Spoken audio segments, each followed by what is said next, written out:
വിവാഹത്തിന് ശേഷം ഒരു സ്ത്രീയുടെ ഏറ്റവും വലിയ പ്രശ്നം അന്യവത്കരണമാണ്. കൂടെയുള്ളവരൊക്കെ എങ്ങോട്ടെങ്കിലും ഒക്കെ പോകുമ്പോൾ നമുക്ക് മാത്രം പോകാൻ ഇടങ്ങളുണ്ടാവില്ല.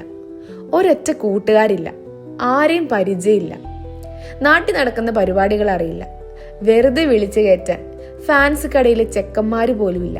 കാരണം അവർക്കൊന്നും നമ്മൾ പരിചയമില്ല. വിവാഹം വരെ ഞാൻ കരുതിയത് സഞ്ചാര സ്വാതന്ത്ര്യമാണ് ഏറ്റവും വലുത്, അത് നേടിക്കഴിഞ്ഞാൽ പിന്നെ കാര്യങ്ങളൊക്കെ എളുപ്പമായി എന്നായിരുന്നു. എന്നാൽ കല്യാണത്തിന്റെ ഒരു കൊല്ലത്തിനപ്പുറം സഞ്ചാര സ്വാതന്ത്ര്യം പോലെ തന്നെ പ്രധാനമാണ് ഇടങ്ങൾ ഉണ്ടാവുക എന്ന് തിരിച്ചറിഞ്ഞു.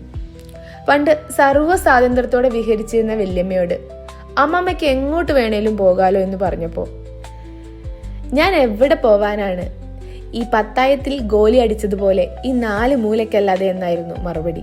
അതെനിക്ക് അപ്പോൾ മനസ്സിലായില്ല. അച്ഛനെ കത്ത് വൈകുന്നേരങ്ങളിൽ കൂട്ടുകാരുണ്ടായിരുന്നു. കടവരാന്തയിൽ, കലിങ്കിന്റെ മുകളില്, കള്ളുഷാപ്പില്, വഴിവക്കില്. ഒരു ദിവസം കണ്ടില്ലെങ്കിൽ എന്തു പറ്റിയടാ എന്ന് ചോദിക്കുന്ന, അമ്മയുടെ ഭാഷയിൽ പറഞ്ഞ ഷാപ്പ് മേറ്റ്സ് ഉണ്ടായിരുന്നു. ഈ ഇല്ലായ്മ തന്നെയായിരിക്കണം ഭക്തിക്കപ്പുറവും ഞായറാഴ്ച പള്ളിപ്പോക്ക് അമ്മ മുടക്കാതിരുന്നത്.